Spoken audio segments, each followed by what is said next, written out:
जय हिंद दोस्तों। तो आप लोग कैसे हैं? आशा और उम्मीद करते हैं कि आप लोग अच्छा होइएगा। तो मैं बताने वाला हूं आज कि ऑक्सीकरण अभिक्रिया का जो हमारे दैनिक जीवन में प्रभाव क्या पड़ता है। यदि आपने इससे पहले वाला लेक्चर नहीं देखा है तो जरूर देखें, क्योंकि इससे पहले वाला लेक्चर में हमने बताया है कि रेडॉक्स अभिक्रिया क्या है, वो भी शानदार तरीके से। सो बिना लेट के वीडियो को स्टार्ट करते हैं। यहाँ पर हम समझने वाले हैं आज मेरे भाई, आज का जो लेक्चर है और चैप्टर नंबर 1 है। चैप्टर नंबर कौन सा है मेरे भाई? तो चैप्टर नंबर 1 होगा रासायनिक अभिक्रिया एवं समीकरण केमिस्ट्री। ओके, और लास्ट टॉपिक है आज जो है चैप्टर समाप्त हो जाएगी मेरे भाई। ठीक है, तो आज जो हम पढ़ने वाले, आप स्टार मार्क दो अपने कॉपी में और लिखना स्टार्ट करना मेरे भाई। तो लिखना पड़ेगा आपको हमारे दैनिक जीवन। दैनिक जीवन कहने का मतलब जो अभी हम जी रहे हैं। दैनिक जीवन कहने का क्या मतलब है? जो अभी हम जी रहे हैं वो दैनिक जीवन है। ओके, तो यहां पर लिखना दैनिक जीवन में, दैनिक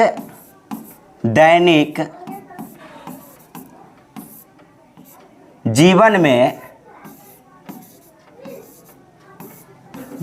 में ऑक्सीकरण अभिक्रिया का प्रभाव या ऑक्सीकरण का प्रभाव, ऑक्सीकरण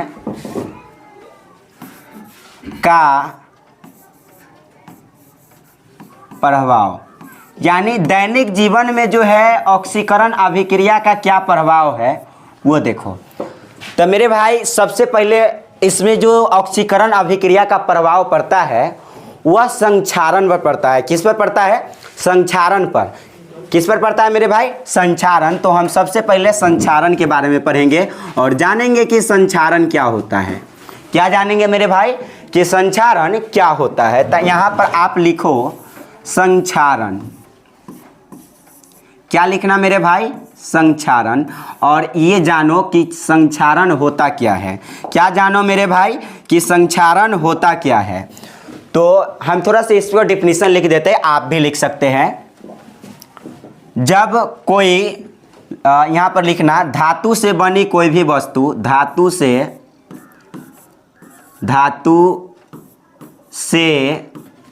बनी कोई वस्तु, कोई भी वस्तु, धातु से बनी कोई भी वस्तु खुली वायु के संपर्क में आती है, खुली वायु बोले तो वायु बोले तो क्या? हवा। ठीक है, धातु से बनी कोई भी वस्तु खुली वायु के संपर्क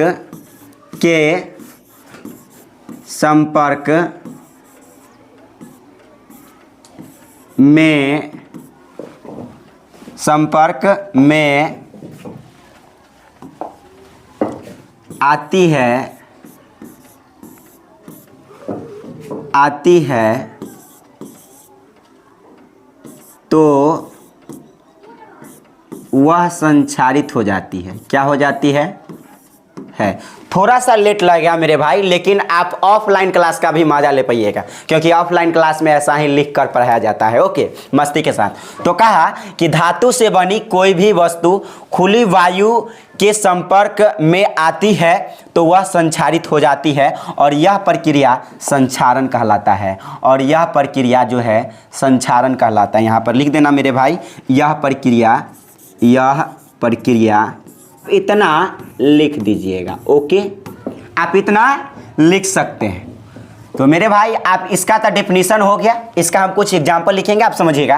कहा धातु से बनी कोई भी वस्तु वायु मतलब जो खुली हुई वायु है। ठीक है, खुली हुई वायु मतलब ये जो हवा जो बह रहा है। ठीक है, तो खुली हुई वायु के संपर्क में रख दे, मतलब खुली हुई वायु के संपर्क में रख देते हैं तो क्या होता है कि वह धातु संक्षारित हो जाती है। लोहे से बनी कोई भी वस्तु, जैसे आप साइकिल को जैसे खुली वायु में छोड़ देते हैं, तो क्या होता है? जंग लग जाता है। चाहे कोई भी लोहा हो, उस लोहा में जंग लग जाता है, और जंग लग जाता है तो संक्षारित हो गया। जंग लग गया मतलब संक्षारित हो गया, और यही प्रक्रिया क्या कहलाता है? तो मेरे भाई संक्षारण कहलाता है, नो डाउट। अब देखो मेरे भाई इसका एग्जाम्पल देखो। एग्जाम्पल के लिए, फॉर एग्जाम्पल यहाँ पर दिखना, यहाँ पर एग्जाम्पल क्या हो जाएगा, जैसे एग्जाम्पल नंबर फर्स्ट, लोहे में जंग लगना। ओके, तो किस में जंग लगना? लोहे में जंग लगना। दूसरी बात है मेरे भाई, ध्यान देना, लोहे में जंग लगना हो गया, ठीक है। दूसरी बात मेरे भाई, चांदी के ऊपर, चांदी आप समझ रहे हैं, चांदी के ऊपर, चांदी के ऊपर काली परत चढ़ना। आप जानते हैं कि तांबे से कोई भी बनी हुई वस्तु होती है, उस पर काली परत चढ़ गया है, काली परत चढ़ जाता है, और काली परत चढ़ जाता है, इसका मतलब वो संक्षारित हो गया है। क्या हो गया मेरे भाई? तो संक्षारित हो गया है, इसका याद रखना, ठीक है। अब देखो, अब तीसरा एग्जाम्पल, तांबे से, तांबे के ऊपर, तांबे के ऊपर हरी परत चढ़ना। ना क्या चढ़ता है? हरी परत चढ़ता है। तो इसको आप नोट डाउन कर सकते हैं, जितना लिखे आप लिख सकते हैं या नोट डाउन आप कर सकते हैं आसानी पूर्वक से, नो डाउट मेरे भाई, ठीक है। तो ये था आपका दैनिक जीवन में ऑक्सीकरण अभिक्रिया का प्रभाव, यानी संक्षारण पहला हो गया, ठीक है। और दूसरा संक्षारण, अब दूसरा हम बताएंगे क्या होगा।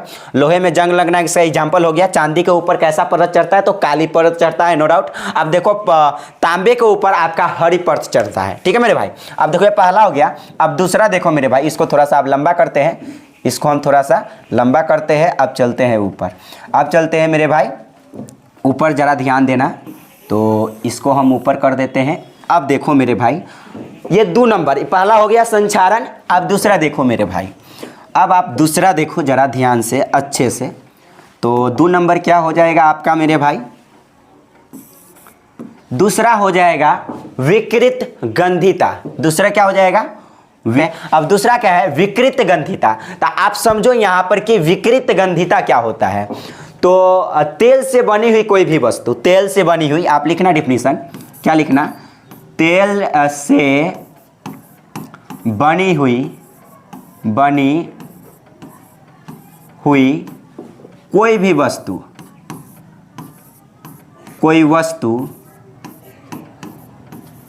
तेल से बनी कोई वस्तु वायु के संपर्क में आती है, वस्तु वायु के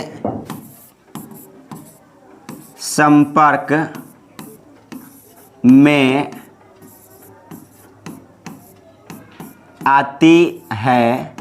किसके संपर्क में आती है? तेल से बनी हुई कोई वस्तु वायु के संपर्क में आती है तो वह विकृत गंधी हो जाती है। क्या हो जाती है? विकृत गंधी हो जाती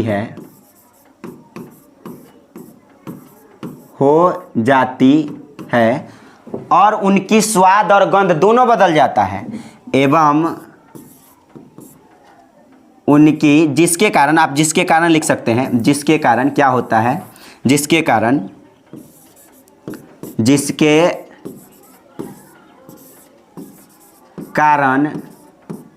उनकी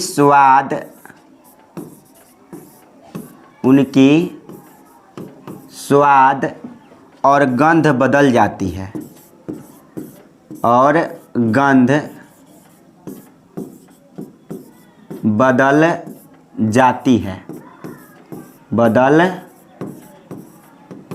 क्या लिखना है? तेल से बनी कोई भी वस्तु वायु के संपर्क, मतलब हवा के संपर्क में आती है तो वह क्या हो जाती है? विकृत गंधी हो जाती है। विकृत गंधी कहने का मतलब उसमें वायु, मतलब वो ढुक गया उसमें, विकृत गंधी मतलब उसके संपर्क में आ गया, वायु के संपर्क में, तब विकृत गंधी हो गया, मतलब वो हवा, नमी चल गया उसमें, तेल से बनी हुई कोई वस्तु। जैसे आप समोसा मान लीजिए तब, या आप जैसे चॉप, कुछ भी मान सकते हैं, समोसे हो गया, चॉप हो गया, और भी पकौड़े, ये सब, ठीक है। तो उसमें क्या होता है? जैसे वायु के संपर्क में, हवा के संपर्क में आती है तो यह क्या होता है? विकृत गंधी हो जाती है। विकृत गंधी कहने का मतलब विकृत गंधी हो जाएगा तो उसका स्वाद बदल जाएगा। जैसे गरम खाइएगा कोई भी चीज़ सो, और ठंडा खाइएगा तब, तो उसका स्वाद बदल जाएगा। और स्वाद में वही कह रहा है, जिसके कारण उनकी स्वाद और गंध दोनों बदल जाती है, स्वाद भी बदल जाती है और गंध भी बदल जाती है मेरे भाई। और इसी प्रक्रिया को हम क्या कहते हैं, तो इसी प्रक्रिया को हम कहते हैं विकृत गंधिता।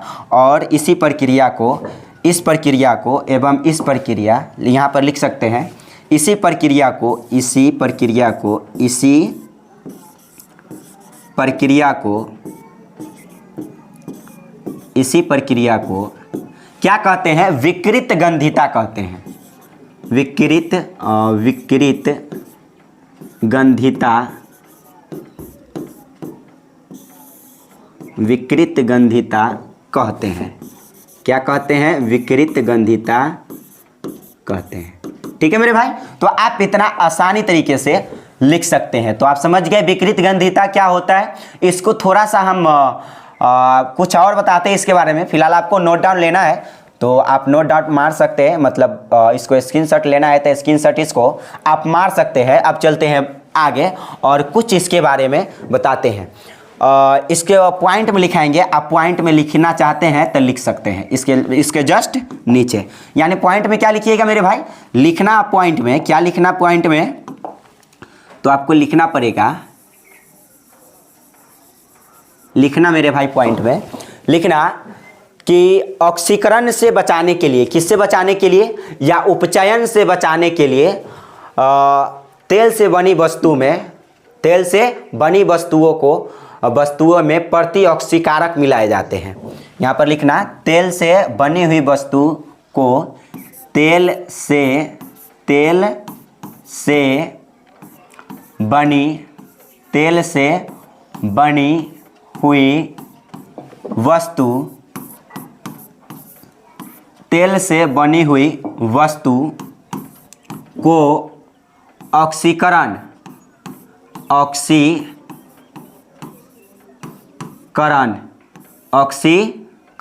या इसी को दूसरा नाम क्या बोल सकते हैं, उपचयन। क्या बोल सकते हैं मेरे भाई, उपचयन। तो तेल से बनी हुई वस्तु को ऑक्सीकरण या उपचयन से बचाने के लिए, यहाँ पर लिखो बचाने के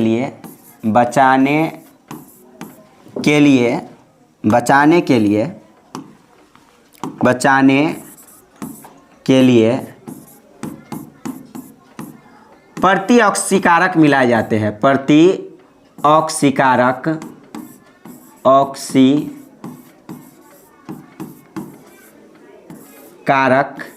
मिलाए जाते हैं,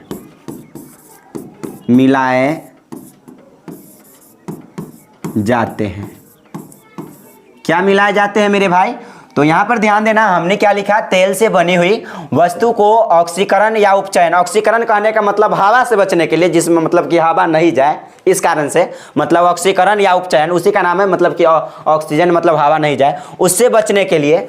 ऑक्सीकरण मतलब ऑक्सीजन ना जाए या हवा, उसी को मतलब कि ऑक्सीकरण या उपचयन से बचाने के लिए, मतलब ऑक्सीजन उसमें ना जाए उससे बचाने के लिए, ऑक्सीजन उसमें ना जाए उससे बचाने के लिए हम उसमें क्या मिलाते हैं, प्रति ऑक्सीकारक मिला देते हैं। ठीक है, जिसके कारण उसमें ऑक्सीजन नहीं जाता है। और एक क्वेश्चन आता है मेरे भाई, एक क्वेश्चन क्या आता है उसके बारे में जरा ध्यान देना।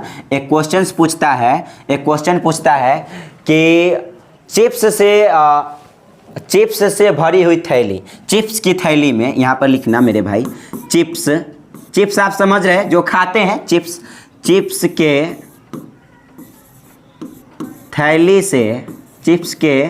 थैली से ऑक्सीजन O2 गैस निकाल कर O2 बोले तो ऑक्सीजन, निकाल कर O2 गैस निकाल कर N2 गैस बोले तो नाइट्रोजन गैस, ठीक है, N2 गैस भरी जाती है। कौन सी गैस भरी जाती है, भरी जाती है। आप इतना लिख सकते हैं मेरे भाई।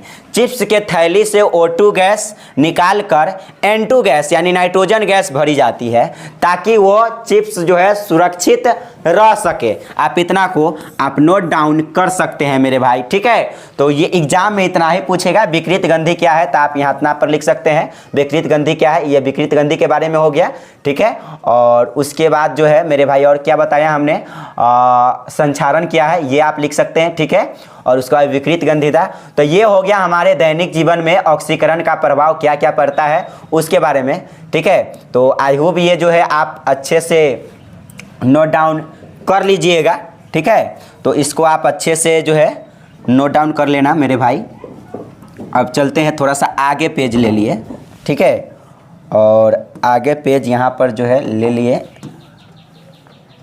तो ध्यान देना ज़रा। अब देखो ये तो आप पढ़ लिए, ठीक है। ये आप हमारे दैनिक जीवन में जो है ऑक्सीकरण अभिक्रिया का क्या प्रभाव है और किस पर क्या ना प्रभाव पड़ता है वो हम पढ़ लिया मेरे भाई, ठीक है।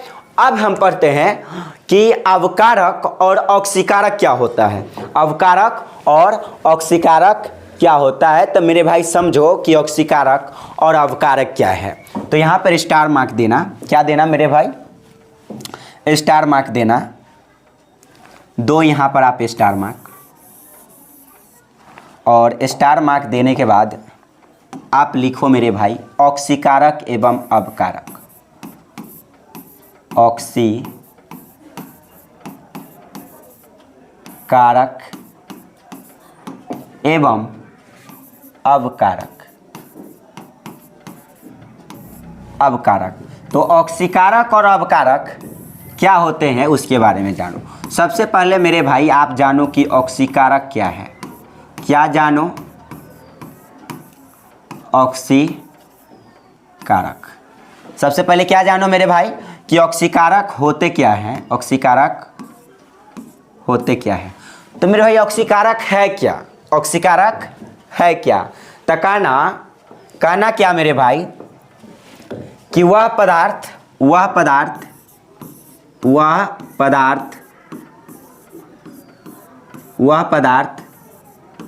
जो इलेक्ट्रॉन ग्रहण करती है, ग्रहण करती है उसे ऑक्सीकारक कहते हैं। उसे ऑक्सीकारक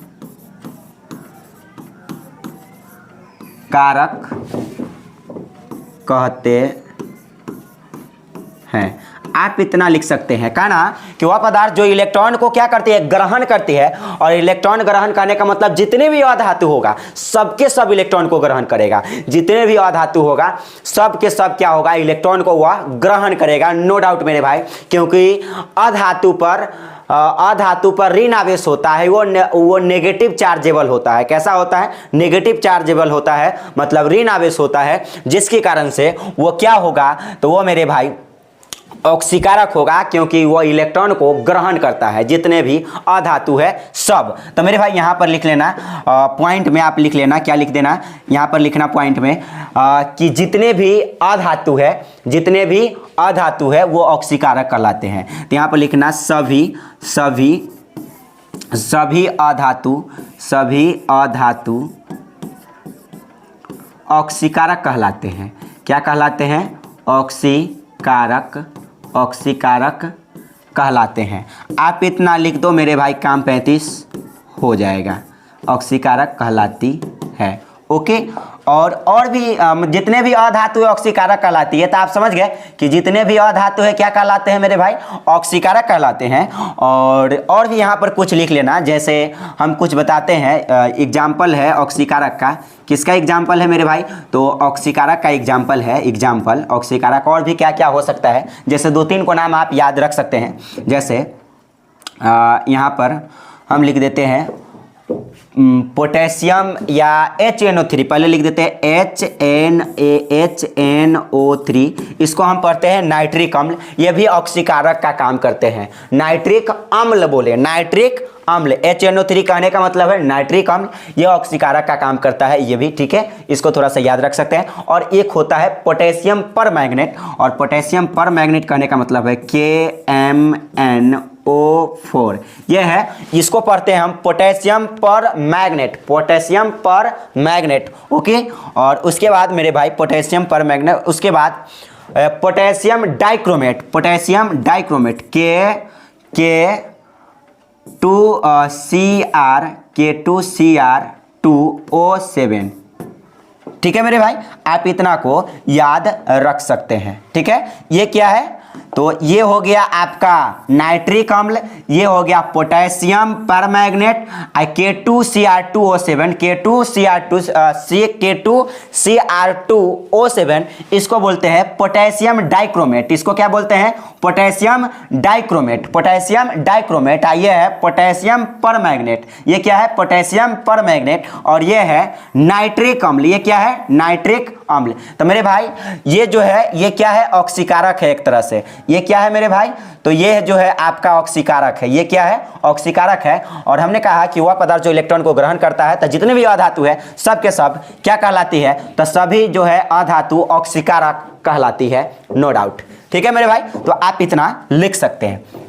अब चलते हैं आगे, और हमने बताया कि ऑक्सीकारक के बाद अपकारक भी पढ़ना है, तो अपकारक पढ़ो मेरे भाई, अपकारक क्या होगा, अपकारक क्या होता है, ओके। तो हम जानते हैं अब अवकारक के बारे में, तो यहाँ पर लिखना मेरे भाई अवकारक, क्या लिखना, अवकारक, अवकारक।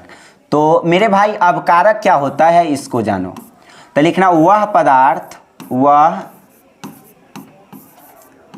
पदार्थ जो इलेक्ट्रॉन त्याग करती है, वह पदार्थ जो इलेक्ट्रॉन क्या करती है, त्याग करती है, वह पदार्थ जो क्या करती है, इलेक्ट्रॉन त्याग करती है, उसे क्या कहते हैं, तो उसे हम अवकारक कहते हैं, क्या कहते हैं, अवकारक कहते हैं, उसे क्या कहते हैं मेरे भाई, अवकारक कहते हैं, नो डाउट।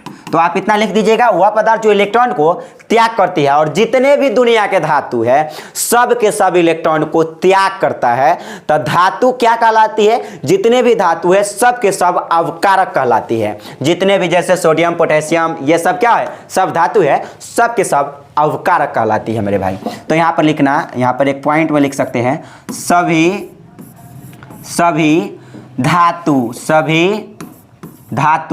धातु अवकारक कहलाती है, क्या कहलाती है, अवकारक कहलाती है,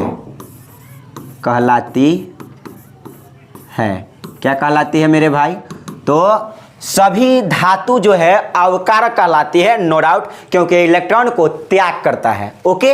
तो इलेक्ट्रॉन को जब त्याग करता है तो सबके सब क्या कहलाएगा मेरे भाई, तो सबके सब ये अवकारक कहलाएगा, ओके। अब देखो मेरे भाई ये अवकारक हो गया, ये आप इतना याद रख सकते हैं। तो अवकारक क्या होता है वो भी बता दिया, ठीक है मेरे भाई।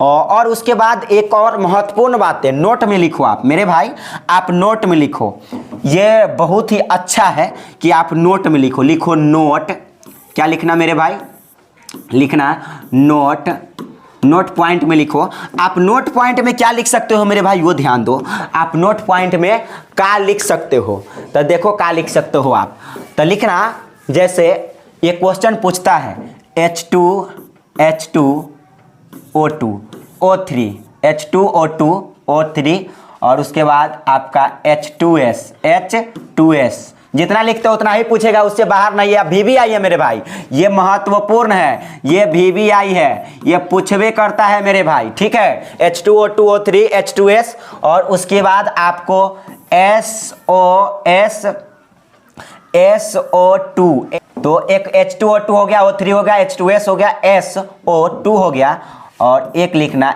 HNO2 जो है आपका सबसे VVI है। तो नोट पॉइंट आप देना, नोट पॉइंट क्या देना आप, सबसे पहली बात आप नोट पॉइंट देना, ओके। और नोट पॉइंट देकर आप लिखना H2O2 कहने का मतलब है हाइड्रोजन परऑक्साइड, ओके। और उसके बाद O3 3 ओजोन, ठीक है, और कॉमा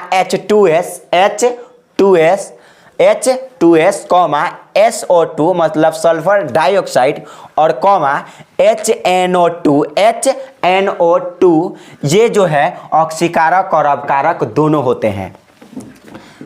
ये क्या होते हैं, तो आप इतना लिख सकते हैं, ऑक्सीकारक और अपकारक दोनों हैं। ऑक्सीकारक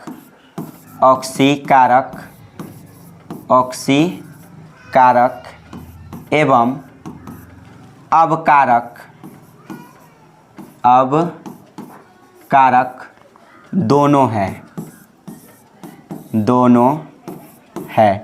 ये पूछता है, आपको कहेगा बताओ कि कौन ऑक्सीकारक और अपकारक दोनों है। इतना में से एक ऑप्शन रहेगा, जाकर टिक कर देना, आपका नंबर फुल मिलेगा मेरे भाई, ठीक है। तो ये जो है आज ये लास्ट लेक्चर था और ये आपका चैप्टर हो गया है समाप्त। ये आपका चैप्टर हो गया क्या मेरे भाई, समाप्त। ओके, तो आप इतना को लिख सकते हैं, ठीक है, आप इतना लिख सकते हैं। तो देखिए आप ये पढ़ाए आज, ठीक है।